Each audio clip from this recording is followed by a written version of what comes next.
Magandang umaga po sa ating lahat. Narito ang ating weather update para sa araw ng Martes, October 14, 2025. Sa ngayon, patuloy ang pag-iral ng easterlies or yung mainit at malinsangan na hangin na nanggagaling sa dagat Pasipiko dito sa may Luzon at Visayas. Samantala, meron tayong minomonitor na low pressure area dito sa labas ng ating Philippine Area of Responsibility. Ito ay huling namataan sa layong 1,785 kilometers east ng Southern Mindanao. Sa ngayon, medium chance ito na maging isang ganap na bagyo, meaning mababa yung chance niya ng development into a tropical cyclone within the next 24 hours. Pero sa mga susunod na araw, tumataas yung posibilidad na ito'y maging isang ganap na bagyo. Posible itong pumasok ng ating PAR by Thursday or Friday bilang bagyo at papangalanan natin itong Ramil. So current analysis po natin, posible itong lumapit dito sa may Northern Luzon, kaya inaasahan natin malaking bahagi ng Luzon ang makakaranas ng mga pag-ulan pagdating ng ating weekend. Pero sa ngayon, malayo pa po itong low pressure area natin, so posibleng magbago pa rin po itong track natin. Patuloy natin itong imomonitor.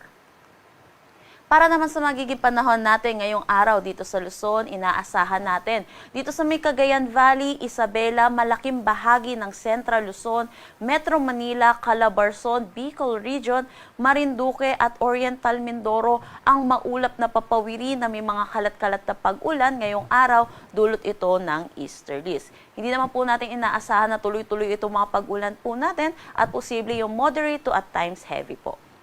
Samantala, para sa nalalabing bahagi ng Luzon, lalo na dito sa western section ng ating bansa, inaasahan po natin magiging maaliwalas naman ang kanilang panahon, pero asahan din natin yung init at alinsangan, lalo na sa tanghali hanggang hapon, na may mataas na tsansa ng mga localized thunderstorm pagdating sa hapon at sa gabi.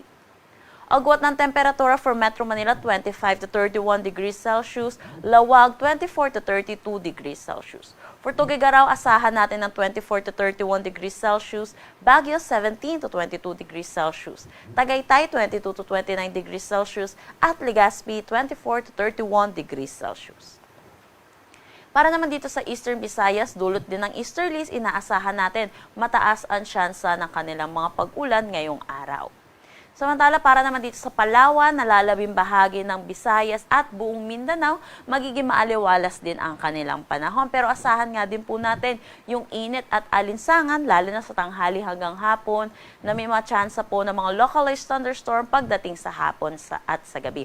Ugaliin po natin magdala ng payong, pananggalang sa init at mga pag-ulan, lalo na sa hapon at sa gabi. Agwat ng temperatura for Calayan Islands at Puerto Princesa, 25 to 32 degrees Celsius. Dito sa Iloilo, 24 to 31 degrees Celsius. For Cebu at Tacloban, 25 to 31 degrees Celsius. Cagayan de Oro, 25 to 32 degrees Celsius. For Davao, 24 to 33 degrees Celsius. At Zamboanga, 24 to 33 degrees Celsius. Wala naman tayong nakataas na anumang gale warning sa anumang seaboards ng ating bansa. Ang sunrise natin mamaya ay 5:47 a.m. at ang sunset natin mamaya ay 5:37 p.m. Para sa karagdagang impormasyon, bisitahin ang aming mga social media pages at ang aming website pag-asa.dost.gov.ph. At yan po muna ang latest dito sa Pag-asa Weather Forecasting Center. Chanel Dominguez po at magandang umaga.